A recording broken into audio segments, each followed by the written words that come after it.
Selamat berjumpa kembali saudara di Sapa Kalsel kali ini dan spesial kali ini kita akan berbincang terkait mudik dan balik Lebaran 2025. Tentunya Betul. ini sudah memasuki akhir-akhir bulan Ramadan ya. Sebenarnya sedih juga sih sebenarnya. Kita akan meninggalkan bulan Ramadan yang suci ini ya, sedih sekali. Tapi ada kebahagiaan karena kita bisa jadi ini momen-momen untuk bertemu kembali dengan keluarga, mudik tentunya, dan salah satu jalur yang menjadi favorit di Indonesia adalah jalur udara, yaitu penerbangan dan tentunya melalui bandara. Salah satu bandara kita, bukan salah satu sih, satu-satunya bandara kita yang menjadi titik pintu masuk dan keluar di Kalimantan Selatan adalah Bandara Syamsuddin Nur. Kita akan berbincang dengan General Manager dari Bandara Syamsuddin Nur ya, gitu ya. Ada Pak Hairul As-Sidiki. Selamat pagi Bapak. Pagi. Sehat Pak? Alhamdulillah sehat. Alhamdulillah. Iya nih. Iya. Semangat ya. Tetap harus semangat nih, walaupun kita puasa kita harus tetap semangat. Kita langsung aja kali Pak yang bahas ya Pak ya. Ini kan kita akan melewati periode mudik tahun 2025 nih. Apa sih Pak prediksi dari Angkasa Pura terhadap okupansi penumpang penerbangan sendiri? Apakah sangat melonjak tinggi dari tahun sebelumnya atau gimana Pak? Iya, jadi periode angkutan lebaran ini kan memang siklus tahunan ya. Jadi siklus tahunan yang memang akan terus ada tiap tahunnya. Dan memang trennya adalah ketika terjadinya angkutan lebaran ini baik pergerakan penumpang maupun pergerakan pesawat itu akan mengalami peningkatan. Prediksi kami di tahun ini periode angkutan lebaran itu memang akan terjadi peningkatan dari sisi penumpang itu sekitar 7% lah. Jadi dalam periode angkutan lebaran ini mungkin totalnya sekitar 224.000 penumpang yang akan take off dan landing di Bandara Syamsuddin Nur. Sementara untuk kaitan dengan traffic pesawatnya itu akan ada di angka sekitar 5% atau sekitar total kurang lebih 1.845 traffic atau aircraft movement. Wow, sangat-sangat tinggi ya itu. Nah itu memang apakah sudah menjadi perhitungan bahwa apa yang mungkin menjadi pemicu masyarakat itu semakin tinggi untuk melaksanakan mudik di tahun ini begitu? Iya, tadi ya mudik ini kan memang tradisi, tradisi yang memang sudah ada di tentunya di negara kita. Jadi memang momen mudik ini adalah momen yang ditunggu-tunggu sebenarnya oleh banyak orang gitu. Bagaimana bisa momen ini menjadi ajang silaturahmi yang mungkin jarang ketemu gitu ya. Jadi ini tentunya sudah di-prepare dan bukan dipersiapkan jauh-jauh hari ini untuk pelaksanaannya. Nah itu yang salah satu mungkin kaitan dengan itu. Hal-hal yang lain ya tentunya adanya cuti bersama, kelonggaran-kelonggaran juga oleh yang diberikan oleh pemerintah.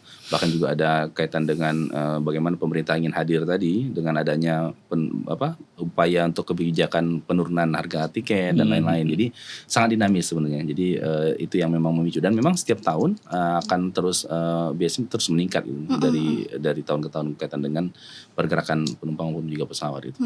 Nah, dengan terjadinya lonjakan penumpang nih Pak, dari Angkasa Pura sendiri apakah ada menyiapkan peningkatan kualitas atau peningkatan pelayanan nih untuk menunjang efisiensi pelayanan untuk penumpang sendiri? Ya basically sebenarnya di bandara itu sudah ada pakem ya, sudah ada standar tertentu. Artinya mau banyak ataupun tidak penumpang sebenarnya secara standar itu sudah ada ketentuannya gitu. Tetapi memang kita memberikan perhatian khusus ketika terjadi momen lebaran gitu ya. Tentu tadi dengan adanya tren ke peningkatan penumpang pun juga pesawat, kita memberikan perhatian yang lebih. Beberapa aspek yang kita lakukan persiapan, contohnya kita mempersiapkan dari 3 aspek nih, dari sisi people, kemudian dari sisi proses, dan juga dari sisi premises atau facility. Nah jadi 3 aspek ini yang memang akan terus kita siapkan kaitan dengan mengantisipasi kondisi-kondisi yang mungkin saja terjadi pada saat pelaksanaan angkutan lebaran. Dari sisi people misalnya kalau kita bicara. Total sekitar 333 personil nih yang kita prepare pada saat angkutan lebaran ini. Itu yang terdiri dari internal dan juga eksternal. Kenapa internal dan eksternal? Karena kita menyadari bahwa di bandara ini merupakan sebuah ekosistem. kami dari pihak pengelola bandara menyadari betul bahwa kami tidak akan bisa mengawal kelancaran dari pelaksanaan arus mudik maupun arus balik ini tanpa juga peran serta dari stakeholder kita. Jadi ada tentunya maskapai, ground handling, ada TNI, Polri, kemudian juga dari Basarnas, BPBD, ada Airnav, Dinas Perhubungan, Kesehatan, Balai Karantina Kesehatan, dan pihak-pihak lain lah yang memang terlibat langsung di sini gitu. Jadi ini yang kita makanya dalam persiapan itu juga kita di sisi prosesnya kita sudah mengawalinya pertama dari rapat koordinasi. Jadi kita well prepare dulu di awal. Kemudian kita lakukan pembukaan posko. Ada posko monitoring yang kita tempatkan di area selasar depan terminal, yang di situ berkumpul seluruh stakeholders, gitu ya. Dan kita di situ juga kita bisa mengamati pergerakan penumpang, trennya seperti apa dan lain-lain. Dari sisi facility atau premises, kami juga harus memastikan seluruh fasilitas infrastruktur pelayanan yang memang ada di bandara itu bisa berfungsi dengan baik. Public facility seperti toilet, dan beberapa peralatan seperti eskalator, tata udara, penerangan, kesiapan supply, dari sisi sisi daratnya. Kemudian dari sisi udaranya tentunya kesiapan dari apron, garbarata kita, kemudian juga bagaimana kondisi landas pacu kita supaya bisa memenuhi aspek keselamatan tadi. Jadi kita lakukan pembersihan saluran, kemudian juga pemastian bagaimana kita bisa kekesehatan dari runway kita, kesiapan lampu dan sebagainya. Jadi kita pengen dari hulu ke hilirnya memang sudah well prepare gitu untuk bagaimana memastikan kelancaran dari pelaksanaan arus mudik dan arus balik ini gitu. Wah, menarik ya, sangat-sangat prepare sekali. Berbicara tentang fasilitas Pak, apakah ada fasilitas khusus nih Pak untuk mengakomodasi penumpang-penumpang seperti penumpang yang ibu hamil, terus difabel ataupun lansia? Ya. Clustering untuk penumpang-penumpang tersebut memang sudah ada pengaturannya ya. Jadi contoh kecil misalnya. Kami di bandara memang harus menyiapkan misalnya space kursi khusus nih untuk yang tadi ibu hamil, kemudian yang lansia dan lain-lain. Ketika melakukan proses check-in pun juga ada fasilitas yang memang disiapkan. Kalau memang dari penumpang tadi membutuhkan kursi roda gitu ya, itu juga free itu diberikan oleh dari ground handlingnya untuk bisa melaksanakan itu. Jadi kita memang dari sisi toilet pun ada tuh toilet khusus untuk difabel. Ya, jadi ini kan standar-standar yang tadi saya sampaikan. Even itu enggak kondisi angkutan lebaran itu harus tetap ada. Hanya memang perhatian yang lebih lah tentunya kita harus mengawasi. Oke, baik. Nanti saya akan kembali ke bagaimana posko itu dibuka dan bagaimana nanti fungsinya bagi masyarakat. Tapi kita akan kembali saudara setelah yang satu ini.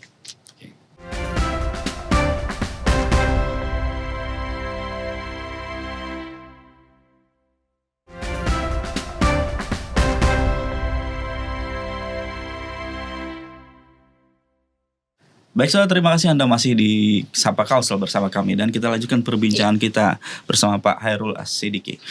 Pak, bicara tentang tadi posko sudah dibuka, itu sejak kapan dan mungkin apa sebenarnya yang bisa dimanfaatkan oleh para penumpang masyarakat dalam posko itu? Ya, secara nasional pemerintah juga sudah menggariskan ya atau juga menginstruksikan agar memang ada periode posko ataupun dalam hal ini periode angkutan lebaran yang harus kita persiapkan dari tanggal 21 Maret sampai dengan nanti tanggal 11 April. Jadi tanggal 20 Maret itu kita lakukan pembukaan posko bersama seluruh stakeholders gitu ya, yang melibatkan semuanya lah. Bagaimana kita menjadikan pembukaan posko tadi menjadi momen kesiapsiagaan kita gitu ya. Jadi bahwa kita sudah ready tanggal 20-nya, kemudian tanggal 21 kita sudah mainkan itu secara lapangannya gitu. Nah, hal-hal yang kayak gitu yang kita lakukan dengan seluruh stakeholders.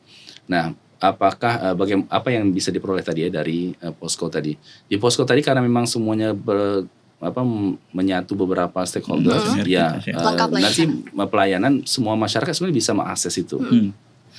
Kita menyiapkan tadi ada data angkutan udara, kemudian juga tentu beberapa pelayanan. Kalaupun memang kaitan dengan medis yang diperlukan ketika mungkin penumpang landing untuk medis, di situ juga sudah ada balai dari karantina kesehatan, atau mungkin kaitan dengan pengamanan juga sudah kita siapkan di situ. Jadi apapun yang diperlukan oleh penumpang, kaitan mungkin barang ketinggalan, itu sering terjadi apalagi kejadian kan, dan hal-hal yang seperti itu yang memang sudah lumrah. Mungkin karena ada yang buru-buru sehingga barang penerbangannya tercecer dan lain-lain.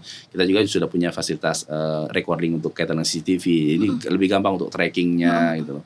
Nah, barang-barang yang mungkin perlu klaim atau mungkin perlu jalur komunikasi ke maskapai atau ground handling ya juga bisa dimanfaatkan posko. Jadi semua yang mungkin dibutuhkan lah oleh customer itu mudah-mudahan bisa kita penuhi dan juga kita bisa fasilitasi kepada stakeholder yang memang terkait dengan kegiatan itu. Tadi menarik tadi adalah menggunakan rekaman untuk tracking ya. Itu berarti penerapan digitalisasi kah dalam pelayanan di berperan juga ya. Itu memang sebuah fasilitas yang mandatori ya sebuah bandara ya.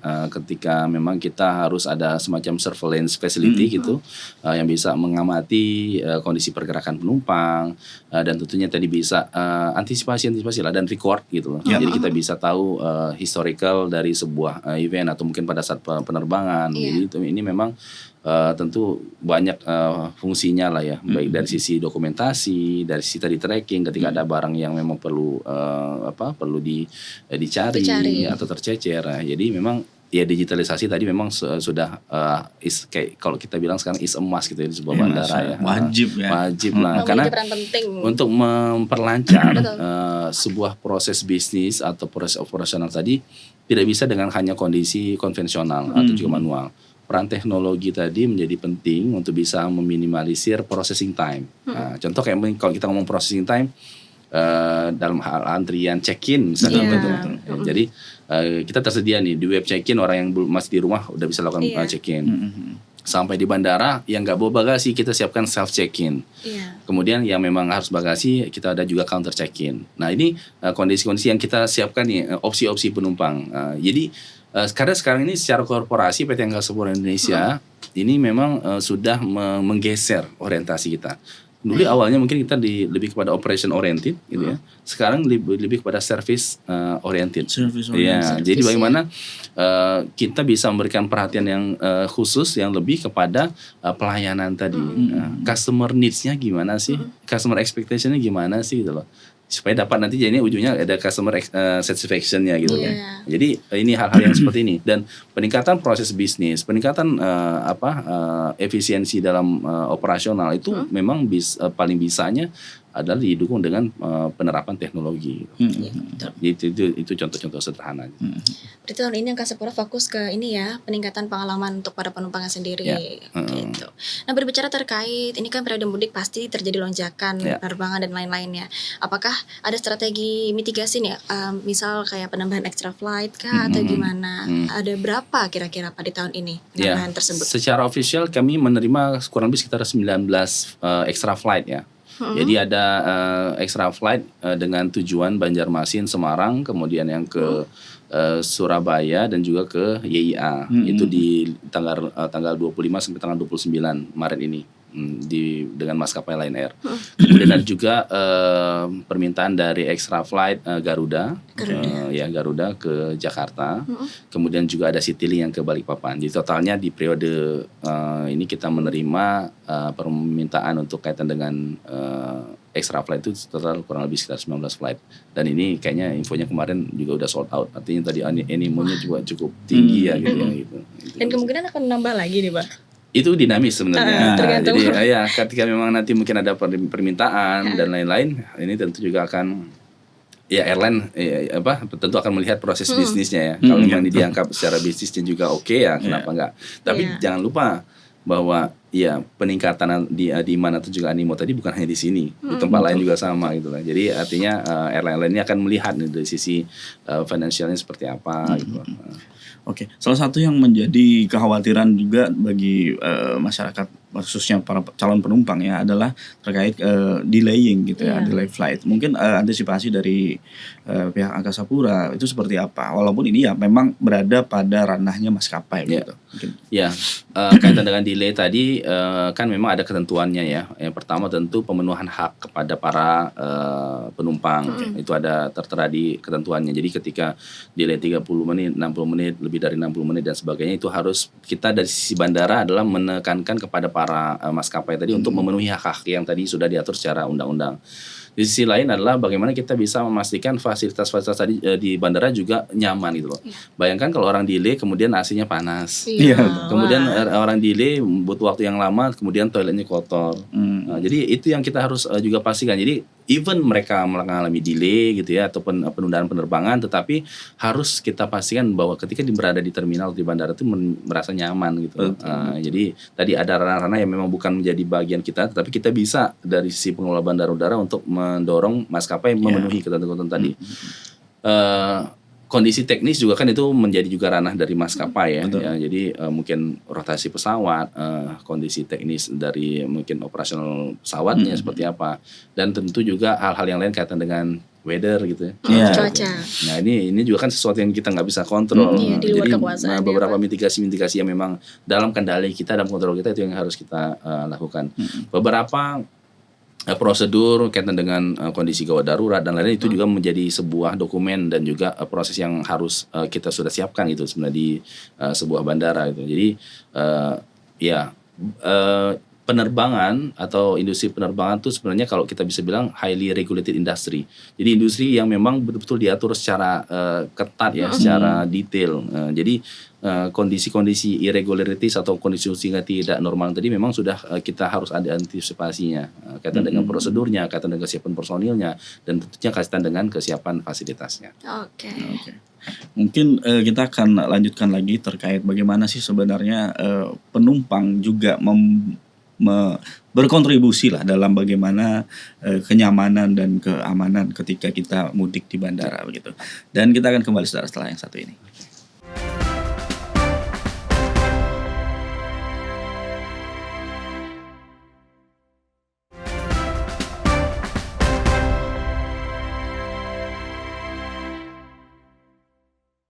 Ya, terima kasih saudara, Anda masih bersama kami. Kembali lagi kita akan membahas terkait tadi ya Pak ya, bagaimana peran penting para penumpang nih dalam menjaga kenyamanan dan keamanan selama periode mudik tahun 2025 ini. Silakan Pak. Ya, penumpang memang dalam kondisi ini yang objek ya, yang memang melaksanakan mudiknya ya. Betul. Tetapi tadi bahwa pelaksanaan kelancaran proses operasional di sebuah bandara juga memang harus ada andil dalam hal tentunya awareness dari para penumpang, kesadaran mereka ketika melaksanakan perjalanan. Contoh, kalau kita bisa bilang pakemnya misalnya ada 3 jam harus sudah ada di bandara, kemudian 2 jam harus melaksanakan check-in, 1 jam sudah berada di ruang tunggu gitu.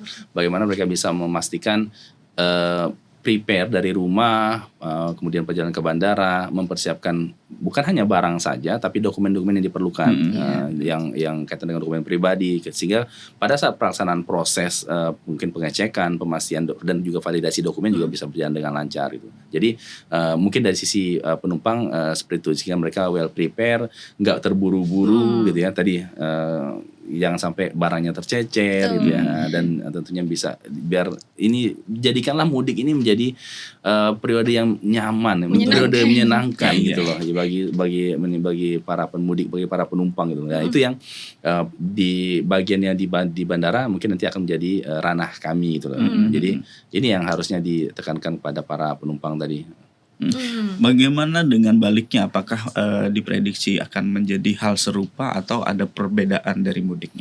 Secara operasional ketika arus balik ini kan lebih sederhana ya, karena memang tidak ada proses pengecekan lagi gitu ya. Tetapi kami juga tetap mencoba menghadirkan beberapa hal.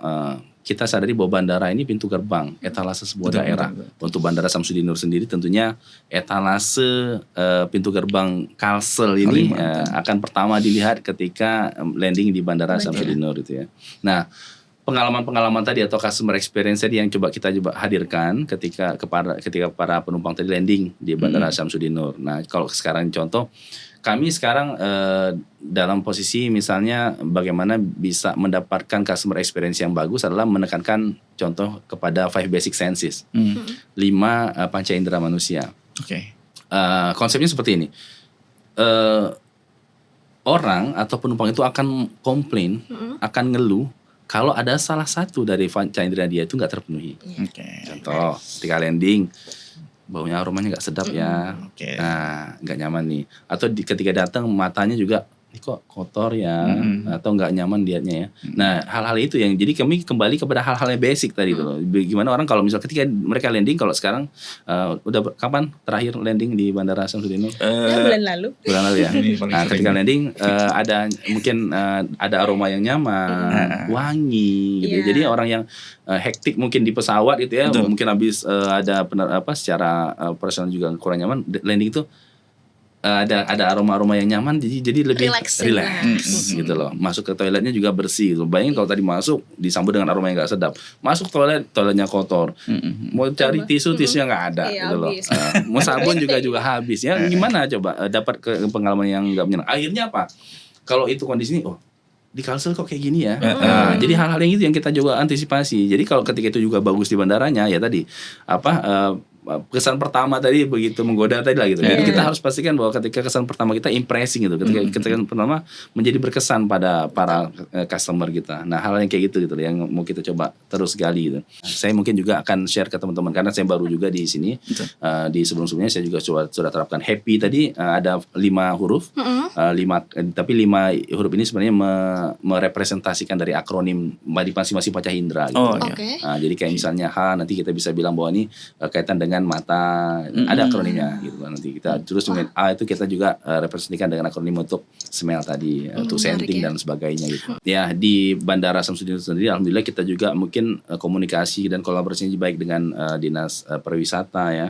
Jadi kondisi tradisional dance gitu ya, kayak misalnya ada orang yang nari di boarding lounge, sekarang masih tetap ada. Masih ada tarian Masih tetap Dayak kita- ya tarian biasanya. Dayak yang kita coba sajikan, bukan hanya di keberangkatan saja tapi juga di kedatangan tadi. Ketika Oke. mereka melihat ternyata ini ya yang unik gitu ya. Jadi kalau hal yang biasa mungkin banyak di tempat-tempat lain, tapi ini kan sebenarnya uniqueness dari Kalimantan ini ya yang Borneo harus punya kita nih. coba munculkan. Kalau sekarang juga bisa dilihat ada beberapa spot-spot yang kita hiasi dengan kayu ulin tadi, karena historicalnya di bandara kan juga landasan ulin gitu ya. Landasan ulin. benar. Jadi itu juga teman-teman juga dapat itu dan dieksplor kemudian dibersihkan dan kita jadikan kayak semacam fosil gitu ya. Fosil ulin tadi itu untuk bisa tahu secara historis bahwa di bandara sendiri even bahwa kondisi secara infrastrukturnya sudah modern. Sudah kekinian, tetapi juga kita juga akan dorong bagaimana yang uniqueness sebuah daerah tadi dan juga secara historikal juga bisa kita munculkan. Jadi perpaduan antara tradisional dan juga modern tadi supaya dapat kesan eksotisnya juga dapat. Nah, di area sekarang kalau kedatangan juga kan kita kerjasama dengan Geopark Meratus Oke. yang sudah mulai ada ornamen-ornamen yang nggak hanya kosong saja dan ini masih berproses. Oh, Masih berproses sampai nantinya selesai beberapa fase gitu supaya tadi ketika landing juga nggak hanya dinding Tidak kosong monoton tadi. ya. Kembali lagi ke tadi happy tadi. Waduh Daisy tadi gitu loh ya. Nanti akan ada sentuhan-sentuhan kaitan dengan tradisional Kalimantan itu yang memang kita akan bisa sajikan ketika mereka landing. Ini juga sebagai sarana marketing ya, ketika orang mudik dari berbagai daerah datang ke Banjarmasin, Kalimantan Selatan khususnya akan melihat bagaimana potensi-potensi yang ada di Banjarmasin, Kalimantan Selatan khususnya. Oke. Baik, Pak, mungkin sedikit saja singkat terkait imbauan kepada para pemudik begitu masyarakat untuk mudik di Bandara Samsudin Nur. Ya, himbauan dari kami pengelola bandara adalah tadi bagaimana supaya penumpang ini mudiknya terasa nyaman dan juga menyenangkan. Jadi kalau sekarang ini ada tagline-nya untuk mudik tenang menyenangkan. Oke, mudik tenang menyenangkan. Ya. Dan ini well prepared dari rumah, baik dari sisi barang, kemudian juga tentu dari sisi dokumen-dokumen pribadi dan hal-hal lain lah yang kaitan dengan supaya proses di bandara juga lebih mudah. Kemudian bisa gunakan teknologi tadi yang mungkin familiar web check-in, bisa lakukan check-in sehingga proses nanti di check-in di bandara juga lebih cepat karena memang web check-in selesai mungkin hanya tinggal drop bagasi saja gitu ya, sehingga antrian-antrian itu nggak ada kendala atau mungkin ketika sudah sampai di bandara bisa memanfaatkan fasilitas self check-in atau mungkin check-in konvensional. Jadi sama-sama jaga kebersihan. Kami nggak bisa sendiri kalau misalnya nggak ada awareness dari para customer atau para passenger. Bandara Samsudin Nur ini adalah bandara milik masyarakat Kalimantan Selatan. Bukan hanya kewajiban dari pengelola bandara saja untuk menjaganya, tetapi tentu ini menjadi kalau kebanggaan ini adalah yang harus sama-sama kita jaga. Gitu. Tanggung jawab bersama untuk bisa kita jaga untuk di bandaranya. Dan mudah-mudahan tadi ketika sampai di bandara kemudian melakukan perjalanan dan kalaulah memang ada hal-hal yang kurang, sampaikan ke kami untuk kami bisa lakukan evaluasi. Kami membuka dengan senang hati, dengan sangat terbuka untuk jika ada masukan atau saran yang kita bisa enhance lagi, kita bisa tingkatkan mungkin improvementnya di kita di bandara untuk bisa kita perbaiki gitu loh. Jadi mudah-mudahan momen yang setahun sekali ini menjadi momen yang begitu berkesan, menyenangkan gitu ya bagi para penumpang tadi, sehingga kemudian keluarga pun juga bisa menjadi lebih bahagia gitu loh, menjadi happy, membawa happy. Kembali ke tagline tadi kan. Baik, terima kasih Pak Hairul Asyidiki sudah hadir di Kompas TV Banjarmasin. Semoga saja Ramadan kali ini dan Lebarannya menjadi lagi kembali membawakan kebahagiaan. Oh ya, saya ada pantun terakhir, boleh nggak? Boleh sekali. Wah, bapaknya udah belajar ini. Siapin pantun ya. Udah menyesuaikan dengan warga. Menyatu dengan Kalimantan. Ya, baik, silakan. Silakan Pak. Saya boleh minta cakapnya? Boleh. Siap. Hari Idul Fitri momen tepat untuk bersilaturahmi. Cakep. Rasa bahagia ketemu sanak saudara dan juga famili. Wah, cakep. Untuk melayani di pintu gerbang ke daerah Kalimantan Selatan ini, cukup percayakan dan serahkan saja sama kami. Baik, sampai jumpa lagi di Sapa Kalsel selanjutnya.